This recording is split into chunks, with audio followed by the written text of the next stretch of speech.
In section 11.4, we focused on learning about one of the fundamental operations between two vectors known as the dot product, as well as some of its applications. In section 11.4, we're going to learn about a separate product between two vectors known as the cross product, and we will also end with some of its applications.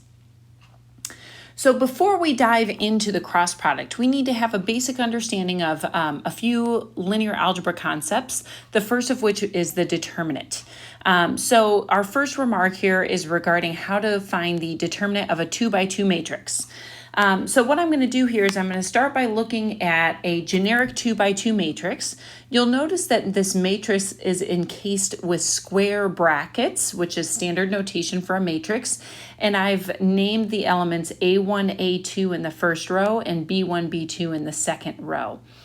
What I want to do is compute the determinant. So going from the matrix to the determinant, you'll notice that I've changed those square brackets to vertical bars. It looks like a small difference, but it's very distinct. Square brackets just means a matrix. Straight brackets is referring to the determinant. And to calculate the determinant, we take the product of the diagonal entries, A1, B2, and we subtract off the product of the opposite diagonal entries, A2, B1. So this is how we find the determinant of a 2x2. And so I have a little remark here. Think of the left to right diagonal minus the right to left diagonal. If we want to find the determinant of a 3x3 matrix, what we do here is reduce it to a series of 2x2 determinants.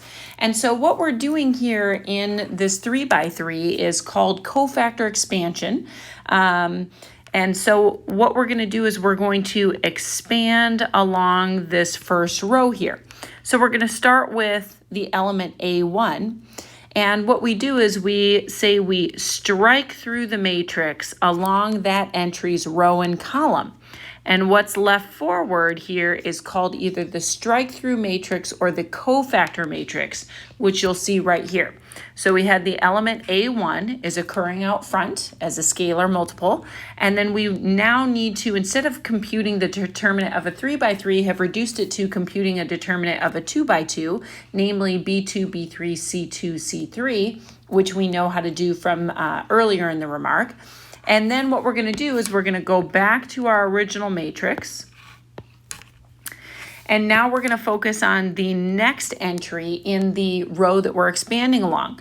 Now, an important thing to remember is you always want to change signs every other. So this first one is a plus, the second is a minus, the third is a plus, and so on and so forth. So now we're moving on to A2. We want to strike through that row and column, and that leaves us with this cofactor matrix, which you'll see right here, B1, B3, C1, C3. And then finally, again, let me erase this so that we can see. Finally, we want to end with the last element in the row that we're expanding along, which is A3. You'll see it right here. Again, we're switching plus, minus, and then we strike through that row and column, leaving this cofactor matrix, which you'll see here. Once we've reduced it to these 2x2 matrices, we're just using the cross diagonals here to compute the determinants of each of those, which you'll see here, here, and here. And at this point, it's just a matter of multiplication and etc. combining to get a single term. You'll note here that the determinant is outputting a scalar. But we'll see how this relates to vectors and products between vectors here in a moment. But first, let's get some practice in calculating these determinants. We have an example of a 2x2 and a 3x3. So let's take a look here. Let's start with the 2x2. We can compute this directly. First, we multiply across the left to right diagonal. So that is 3 times 6. And then we want to subtract off multiplying the opposite diagonal, -4 times 2. So this gives us 18 plus 8 here for a total of 26. All right, so there's a 2x2 example. Next, let's do a 3x3. So in sticking with the way that we discussed up above, I am going to expand along this first row. So I'm going to start with my first term, which is a 6. And then what I need to do is I need to strike through the row and column that 6 element belongs to. And whatever's left after striking through becomes the matrix that I want to take the determinant of. Next, I want to take the opposite of whatever sign I have in my next element. And I'm going to go through the same process. So now I'm looking at 2. I need to find my strike through or cofactor matrix. All right, and so when I strike through, that leaves me with 3, 1, 2, 5. And now I switch signs again to a plus sign and finish it out with the last element in my first row, which is a -1. Find that cofactor matrix, so strike through 3, 4, 2, 0. And now I just need to finish this off by finding the determinants of these 3 2x2s and then simplifying. So I have 4 times 5 minus 1 times 0 minus 2 times 3 times 5 minus 1 times 2. And then finally, -1 times 3 times 0 minus 2 times 4. So let's see what we're left with. I have 6 times a 20 minus 0 minus 2 times 15 minus 2, which is 13.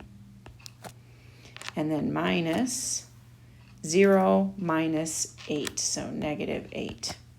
All right, so I have 120 minus 26 plus 8. So let's see, that's going to be -26 plus 8 would give me a -18, or yeah, -18. So 120 minus 18 is 102. So my determinant here is 102. Now I will note that when you're looking at these 3x3s, if you have seen in other previous courses a method where you're using some diagonals and taking into consideration the positives and the negatives, that is a perfectly fine way to approach calculating these determinants. So if you want to utilize that way, that is fine. I personally am not going to use that way. You're not going to really see the benefit in the cofactor expansion in this course, but if you continue on to differential equations, you'll see why I prefer the cofactor expansion over what I like to call the basket weaving technique. But if you're more comfortable using the diagonal method, that is perfectly fine as well. All right, so our first theorem here is 11.4.1, which is going to discuss some of the properties of the determinant. Part 1 says if 2 rows in a matrix are the same, then the determinant is 0. So no need to even compute. If you see that duplication between 2 rows, you can just write out that the determinant is 0. And then part 2 is interchanging any 2 rows in a matrix is going to change the sign of the determinant.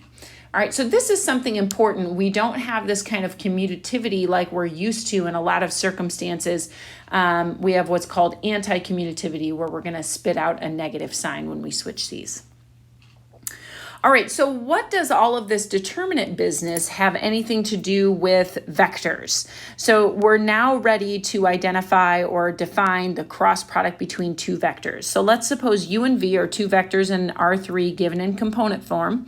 Then we can define the cross product, which is denoted U cross V, to be the vector, okay, this is important and I'll note this in a moment, defined by U cross V is the determinant of the 3x3 matrix.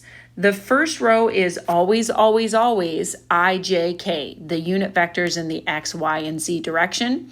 And then you'll notice that the other 2 rows are the components of U and the components of V.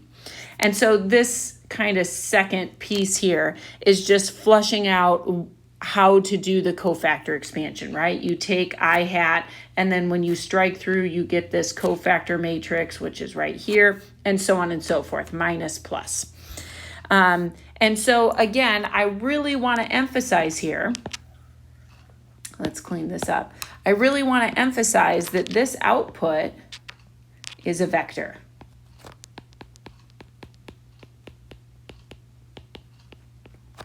Unlike the dot product, which input 2 vectors and output a scalar, The cross product is inputting two vectors and outputting another vector.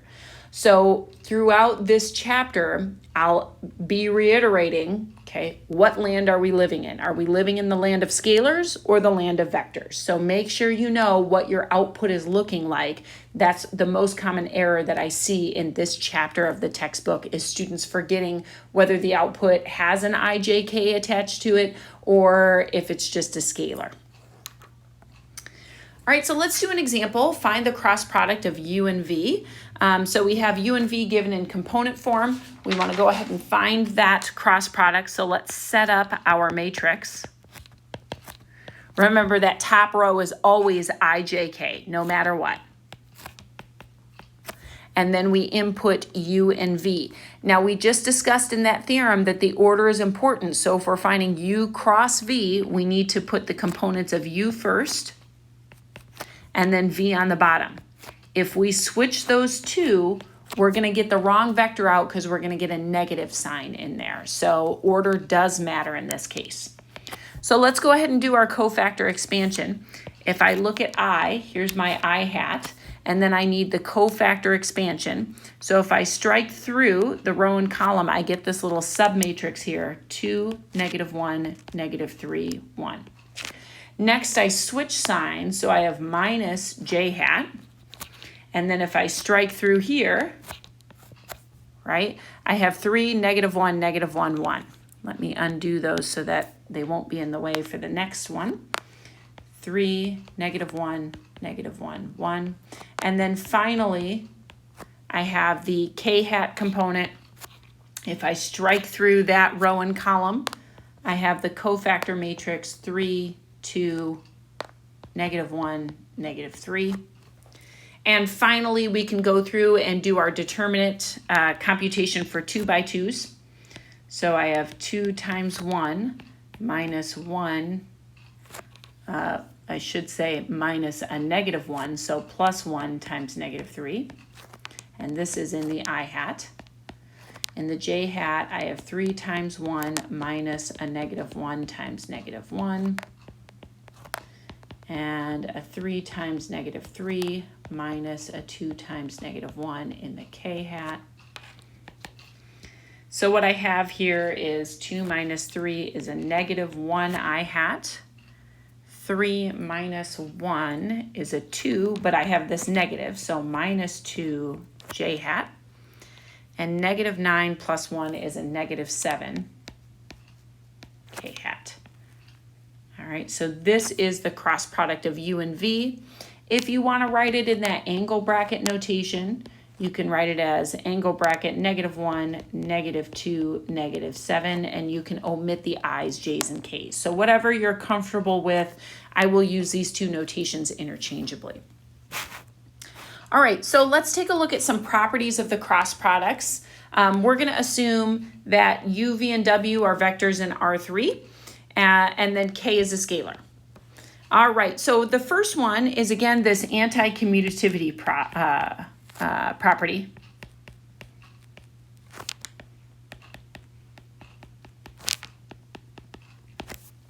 And in this case, it says that if you switch the order of u and v, you're going to output a negative. And so that's coming back to that property of determinants, that interchanging any two rows is going to negate the determinant there. Property 2 just says that the cross product distributes across vector addition. And property 3 is very similar, just in the opposite order. Property 4 says that if you have a scalar multiple of a cross product, you can either scale the first vector or scale the second vector, but not both, right? We don't want to scale u and v. If we cross any vector with the 0 vector, we get the 0 vector back out. And then finally, if we cross u with itself, we get out the 0 vector. So again, this is coming back to that theorem about determinants that says if any two rows of your matrix are identical, then you're going to get the 0 determinant. And so that's exactly what's happening here in property 6. It's also helpful to know what the cross product of the standard unit vectors are. So I times j gives you k, j times k gives you I, etc., etc. If you flip the order, then you output negatives. There's a handy little diagram that can help you remember these. And remember, everything's just a little bit backwards in math. So instead of going clockwise, we always go counterclockwise, just like in the unit circle. So if I take I, j, and k, and I go clockwise, I cross j gives me k, and j cross k gives me I, and k cross I gives me j. So as long as you remember this order, right, then you just pick which ones you want to do. And if you're doing j cross k, you follow the arrow, which leads you to I. Now, if you're going in the opposite direction, just remember that you're going against the grain, and that's going to pop out the negatives there. So just a little thing to kind of help with remembering the products of the unit vectors. All right. So I have a warning here that in general, U crossed with V cross W is not the same as V cross U crossed with W. In other words, we do not have associativity. So the order in which you cross these vectors makes a difference. Similarly, we don't have commutativity, right? The U cross V is different than V cross U. So don't fall into those traps that we're used to working with in the real number system. Matrices and vectors do not follow commutativity and associativity.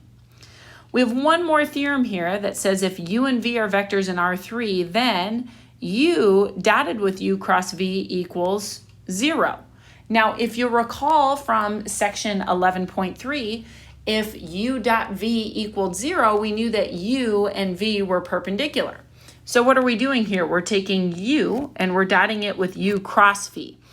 If that equals 0, which it always will, then U cross V is orthogonal to U, and similarly, V dotted with U cross V is also 0. So U cross V is orthogonal to V.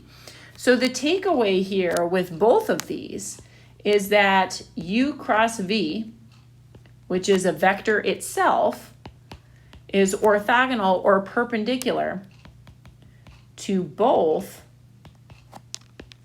U and V. So if ever you want to find a vector that's perpendicular to two other vectors, the cross product is the product for you. We are going to use this property over and over again throughout this chapter. So this is a really important theorem to remember, and I'll kind of remind you guys of this when we start seeing the applications in later sections. All right, so example 4 is just checking that this is the case in this particular example. So what we want to do is we want to first compute the cross product U cross V, and then just check that that cross product is orthogonal to both of the original vectors. So let's first work out the cross product U cross V. So again, always I, J, K across the top. Next is the components of U, 3, 2, -1, and the components of V, -1, -3, 1. All right, and then, actually, wait, is this the same? Is this the example we just did? It sure is. We don't need to reinvent the wheel. So here it is, folks. It's -1, -2, -7. Let's go ahead and just write it down here. We won't go through all of the work. -1, -2, -7, right? See above example. Okay, so now let's check for orthogonality. Remember, the dot product is commutative. The order in which you do it does not matter.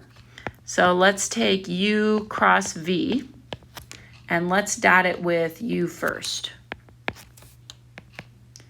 So I want to take -1, -2, -7, and I want to dot it with 3, 2, -1.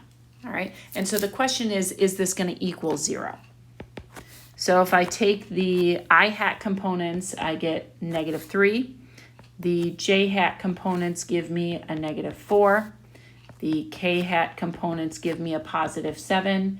And sure enough, that equals 0. Let's check the second dot product. Let's take u cross v and dot it with v. So that gives me -1, -2, -7, dotted with, let's see, v is -1, -3, 1. All right, and so for the I hat components, we get 1. For the j hat components, we get 6. For the k hat components, we get -7, and sure enough, that's also equal to 0. So we just showed in this particular example that the cross product of u and v is perpendicular to both u and v, but like I mentioned, this will always be the case, and we'll use this property frequently. All right, so if you recall back from the previous section, 11.3, we had talked about the dot product. And one of the ways to utilize the dot product is to use it to find the angle between the vectors. And so we had discussed this equation that u dot v is equal to the magnitude of u times the magnitude of v times cosine of the angle between them. We have a similar result for the cross product. However, remember the dot product output is scalar. The cross product outputs a vector, and so you can't take a vector and use it like it's a number to find an angle. Instead, what we need to do is we need to utilize the magnitude of that cross product. So let's start with vectors u and v in R3, and theta is just the angle between them. And what we're going to do is we're going to say, look, if we take the magnitude of the cross product, that is equal to the magnitude of u times the magnitude of v times sine of the angle between them. So remember that the cross product is related to the sine of the angle. The dot product is related to the cosine of the angle in between. So that's the first result of this theorem. Second, we have that the area of the parallelogram that has u and v as adjacent sides is given by the magnitude of the cross product of u and v. So what this means geometrically is as long as u and v either are coinciding at their initial point or if they're head to tail, right? So let's call this one u and this one v, but you could also have it like this, where v is up here. Then we're saying that this area here, A, can be computed by utilizing the cross product, and in particular finding that magnitude.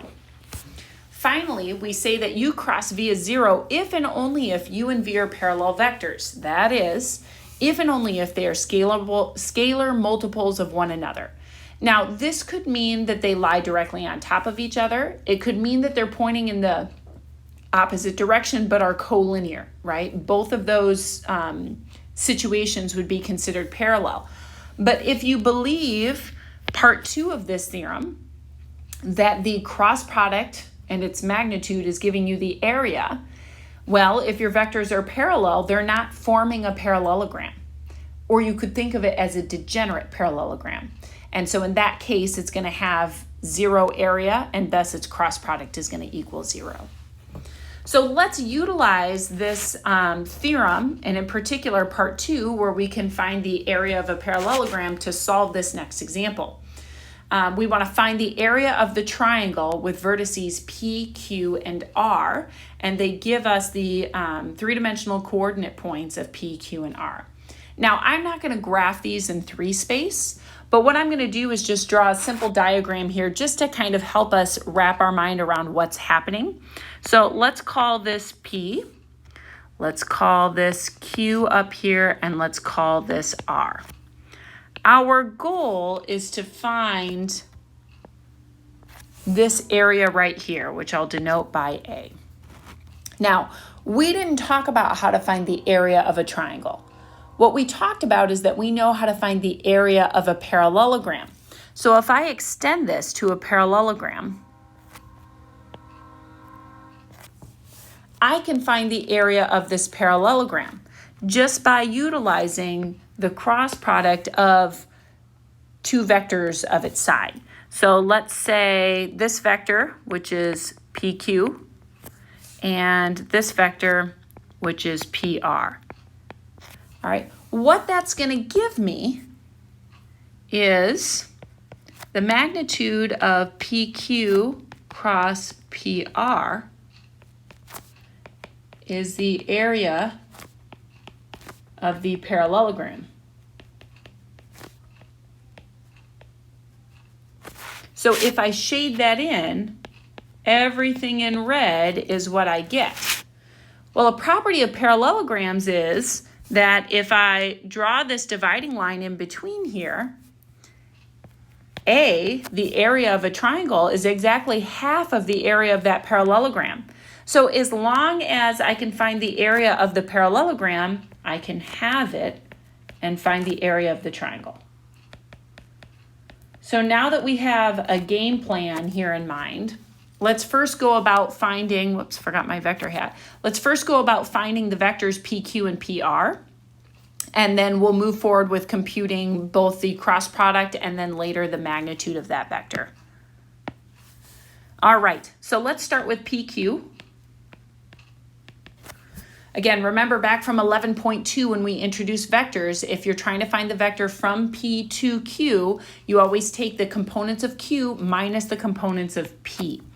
So I'm going to take 1 minus 2, 4 minus 0, and 5 minus a negative 3 or plus 3. So that gives me negative 1, 4, and 8 for vector PQ here. Let's also find PR. And so same process. So 7 minus 2 is 5, 2 minus 0 is 2, and 9 minus a negative 3 is a positive 12. So I now have the vectors that form two sides of my parallelogram. I can now use my definition of the cross product to compute the cross product first and then later the area. All right, so I have my I, J, K across the top. PQ is negative 1, 4, 8. PR is 5, 2, 12. All right, and then running through this computation, the I hat, I take a 4 times 12 minus an 8 times 2. Then subtract off the J hat term. I have a negative 1 times 12 minus an 8 times 5. And then adding on the K hat term. I have a negative 1 times 2 minus a 4 times 5. So my vector here is, in the I hat, 48 minus 16, which gives me 32. The J hat, I have negative 12 minus 40. So that's going to be negative 52. But remember, there's a negative out front. So double negative 52 is positive 52. And then finally, in the K hat, I have 2 minus 20. So that's going to be negative 22.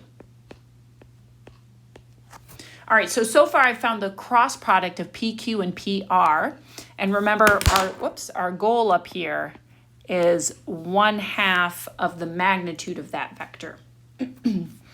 So A is 1/2 the magnitude of 32, 52, negative 22. Just to make my computation easier, I'm going to distribute that 1/2 in first. So that becomes the magnitude of 16, 26, and negative 11. Woof, this is going to be a rough one. So that is the square root of 16 squared is 256. 26 squared, good grief. Let's get out a calculator. I would not put this on a quiz or an exam. because that is way too big. 676. And then negative 11 squared, I do know that one is 121. All right, and so let's simplify. If we add this all up, we get 1053. I am perfectly fine with you leaving your answer exactly in this form. If you do want to simplify, it does simplify to 9 square root of 13. But again, don't sweat it. As far as I'm concerned, honestly, just like leaving your answer in this format on a quiz or an exam is fine. But again, since I don't allow calculators in class, I would not put an example with this large of numbers for you to find the magnitude. All right, so we saw how we can utilize the cross product to find the area of a triangle in 3 space when, Old Faithful 1/2 base times height is no longer going to work in this circumstance. All right, we'd like to see some more applications of the cross product. And so to do that, we're going to bring forth the scalar triple product. So let's assume that u, v, and w are vectors in R3. Then the number, again, that's implying scalar here. The scalar that's given by u dotted with v cross w is called the scalar triple product of u, v, and w. So first, let's just talk about why this is a scalar. So if you just look at the cross product, v cross w outputs a vector. So that item in parentheses is a vector, but we're taking u, which is a vector, dotted with another vector, and the dot product inputs 2 vectors and outputs a scalar. So that's why we're getting a scalar out of this. The value of the scalar triple product can be obtained from the following formula.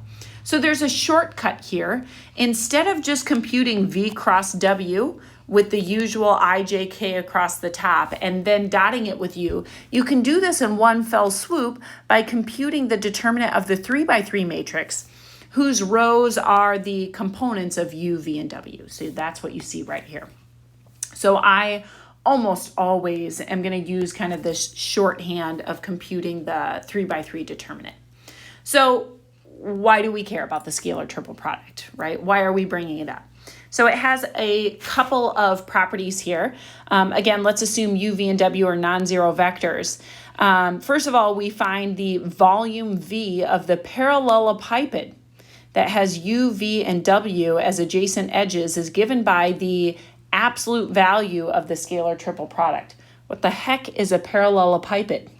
It's a mouthful is what it is, but I'll do my best to draw it here in 3 dimensions. I'm going to assume that u, v, and w are all emanating from the same initial point. So let's suppose that u is coming upward, v is coming to the side, and let's suppose that w is kind of going back into the plane of the paper. So those 3 three-dimensional vectors form what's called a parallelogram. Essentially, it's a 3-dimensional parallelogram. So if we finished out the parallelogram for u and v, let me do it in a different color just so that you can kind of keep track. The parallelogram for u and v, that is horrible. Let's redo it. Looks like this. And then if we add in that 3rd dimension coming back, and I'm going to do these ones kind of dashed in the background.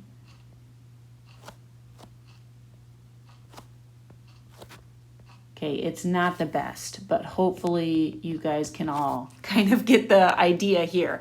Those 3 vectors in black can be extended to form this parallelogram with all of those edges, u, v, and w.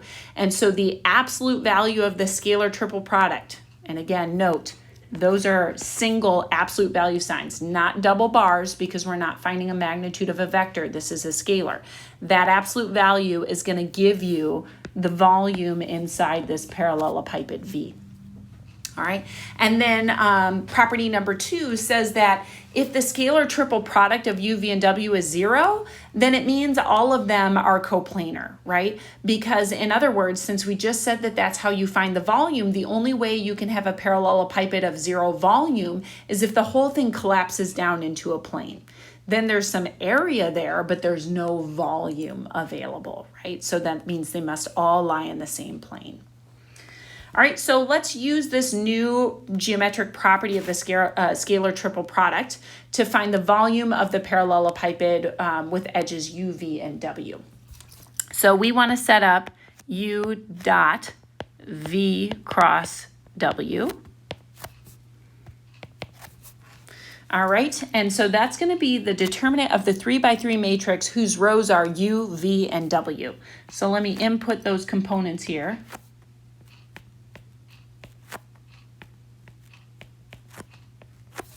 All right, here they are. And now, as usual, I am going to expand along this first row. So the first entry here is a 3, not an I, right? Just a 3. So this is just going to be a scalar. And then if I strike through, I'm getting this cofactor matrix in the lower right-hand corner. So I have 5 times 4 minus 1 times 2. And now I'm going to negate signs. Now I'm going to move to the 1, and if I strike through here, you'll notice what's left over is the row 4, 1, and 1, 4. So let me get those out of here. So 4 times 4 minus 1 times 1.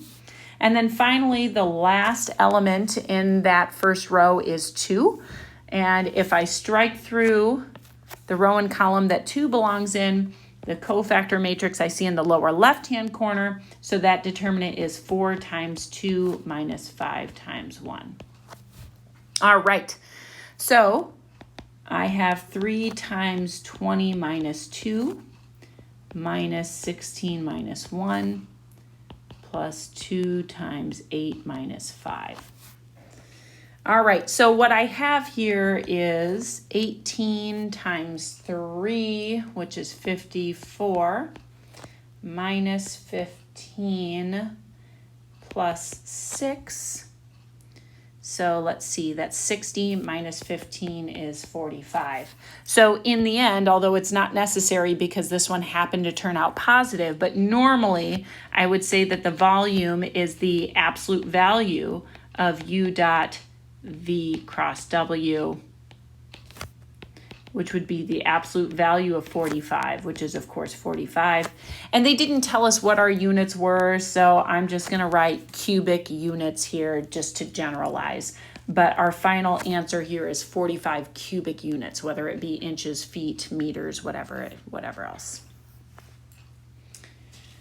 All right, so what are some properties of the scalar triple product? So for the first one, we're going to assume u, v, and w are vectors in R3. This first one is saying, look, order matters, but you can shift it around in a very particular way. So we're saying u dot v cross w is the same as w dot u cross v, which is the same as u dot v cross w. Excuse me, v dot u, w cross u. Whew. All right, so this is coming back to that circle that we drew earlier, u, v, w. All right, the order is important.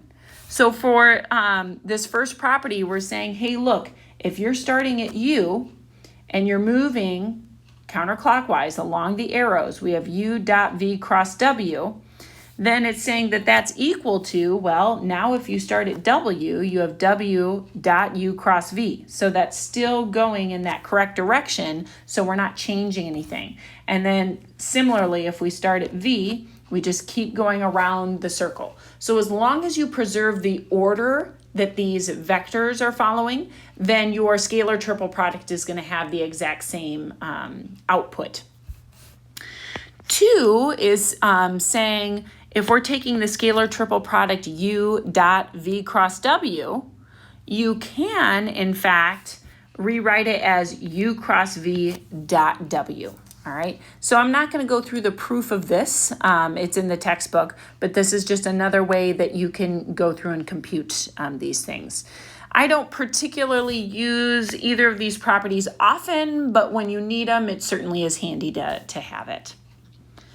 We're going to end with a final application of the cross product here. And it's going to be an application that relies on physics. And again, Many of you may have seen this. It's especially useful in engineering statics when you're computing moments and moments about points. So we're going to let F denote a force vector, let P denote the center of an object, and Q denote a point on that object. So P and Q are both related to the object. If the force F is applied to an object at Q and F forms an angle theta with the vector PQ, then F will cause a rotation. So in other words, think of this as putting a force on an edge of an object. It's gonna cause it to turn. The scalar moment, also known as the torque of F about P, is defined to be the magnitude of PQ times the magnitude of F times sine of theta, which is also just the magnitude of the cross product of PQ and F. So I want to emphasize one thing here. They're using the word scalar, which means they want the magnitude of that cross product. If they want the vector moment or the torque vector, then you're going to leave it in terms of its vector notation rather than take the magnitude. All right, so we're now seeing that cross products are useful in finding moments or torques of forces upon objects. So we're going to end this set of notes here with one last example illustrating moments. Use the figure to solve the problem. First, we want to find the scalar moment of F about P. And then part B is to find the direction angles of the vector moment of F about P to the nearest degree. In this case, you're going to want to use a calculator because they're asking you to find the actual degree values. On a quiz or an exam, I would just let you leave your final answer in terms of an inverse trig function. So sine inverse of blah, and you wouldn't get an output to a degree. So for part A, we want to find the scalar moment. So what that means is we want to find the magnitude of excuse me, going back up here, PQ cross F.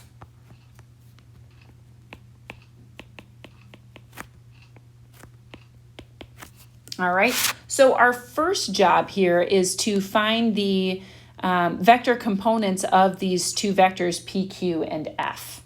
What we're given is this drawing, and so we can find the actual coordinate points for P and Q, and then from there find vector PQ. So let's start by finding the coordinate points of P. So along the X direction, we're coming this distance, which is 1 meter. In the Y, we're not moving any distance, so 0 in the Y, and then we came up, looks like another 1 meter in the Z. So P is located at 1, 0, 1. Similarly, we can find the coordinates for Q. We're still coming out 1 in the X. Now we're going over 2 meters in the Y, but we didn't move up at all out of the XY plane, so 0 in the Z. So let me just kind of go ahead and delete all of these markings. All right, so now we can find vector PQ by taking the components of Q and subtracting off then the components of P. So 1 minus 1 is 0, 2 minus 0 is 2, and 0 minus 1 is negative 1. All right, so we have one vector down and another vector to go. Now we want to find our force vector. So it's illustrated here in purple. And what we know right away is the magnitude. So we know that this force vector has to have a magnitude of 1,000 newtons. But we have two ways of going about finding the scalar moment. We can either find the cross product of PQ and F and then take the magnitude, or looking up here, we could take the product of their magnitudes and then multiply by sine of the angle between them. So when we look through here, here's vector PQ, and then of course we have vector F right here. I don't know the angle between these two vectors. So since I don't know the angle, I'm more inclined to use this rendition here. So we now need to find the component form of vector F. So if I know the magnitude of F and I know 2 points along that vector, just like I did with PQ, then I'm able to actually find the component form.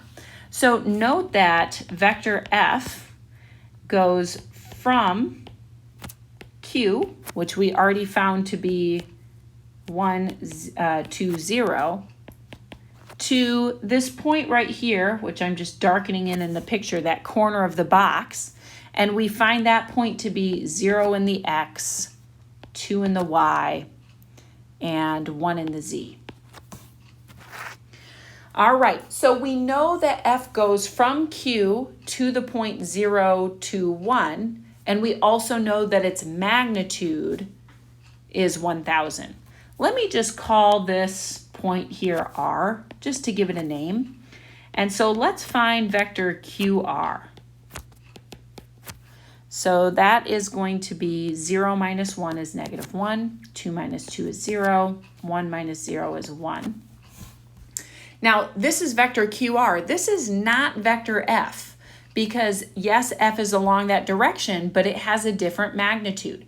So if you think back to 11.2, when we did some examples of working with vectors and finding vectors with particular properties, when we wanted to find a vector in the same direction as another vector, but with a particular magnitude, what we did is we took the vector, QR, we normalized it by dividing by its magnitude, and then we scaled it to the correct magnitude. So what I'm going to do next is I'm going to find the magnitude of QR. So that's going to be the square root of 1 plus 0 plus 1, so square root of 2. And then to finish this off, to find vector F, I want to take the unit vector along QR and scale it by 1,000. So take 1,000, divide by the magnitude of QR, which we just found to be root 2, and we want to scale that vector QR, -1, 0, 1. All right? And so if you want, let me get a different color. You could rationalize this just to make it look a little bit nicer, right? And so this is going to be 1,000 square root of 2 over 2, which is 500 square root of 2, just so that I don't have kind of that ugly fraction in there. I can think of this as 500 square root of 2 times the vector -1, 0, 1. All right, that was a lot of work already, and we haven't even actually used the cross product yet. So now that we have vector PQ, which I'll highlight here, and we have vector F, which I'll highlight here, we need only find the cross product and then that magnitude in order to find the scalar moment. So let's go for it. We are now working on part A. We can put all the pieces together. So I want to take PQ cross F. So I have I, J, K. Let me make this a little bit smaller here. PQ is 0, 2, -1. And you can either factor that 500 root 2 out or leave it in. I'll leave it in, but it's kind of messy this way. And now go through and compute the determinant of this 3 by 3. So in the I hat, if I strike through, notice that the second diagonal is going to be 0.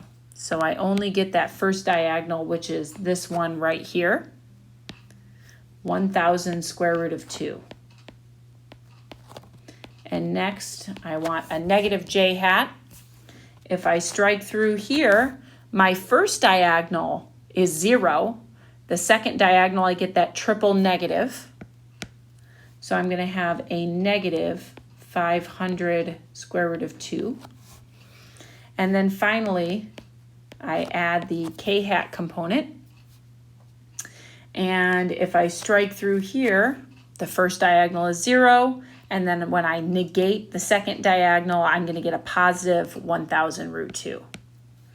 So 1,000 root 2. All right, so this is my vector moment, but I was asked to find the scalar moment, and I did not budget my white space, so hopefully you guys did a little bit better. I'm going to just run onto this blank page down here at the bottom. So let me summarize here. I have 1,000 root 2 in the I hat, a positive 500 root 2 in the k hat, and 1,000 root 2 in the j hat. What I'm going to do is I'm going to pull out a 500 root 2 just because that's going to make my computation for the magnitude a lot quicker. So that leaves me with 2, 1, 2 here. All right, so my scalar moment officially is going to be the magnitude of PQ cross F. I'm going to leave that scalar out front and just compute the magnitude of that simplified vector, which is going to be the square root of 4 plus 1 plus 4. That's the square root of 9 or 3. So my final scalar moment is 1,500 square root of 2. And what was my units here? Newtons and meters. So Newton meters or joules, however you want to write that final label. All right, so that's our answer for part A. Part B is at least quick. Let's scroll back up here just so that we can see. Find the direction angles of the vector moment of F about P to the nearest degree. So remember, our vector moment, I'm going to highlight here in yellow, is right here or right here, right? Either way. So if we want to find the direction angles, part B, what I'm going to do first is find the direction cosines, and then from there find the angles. So what I want to note here is that the I hat and k hat components are equal for our vector moment. So cosine of alpha is going to be the same as cosine of gamma, so we don't need to do it twice.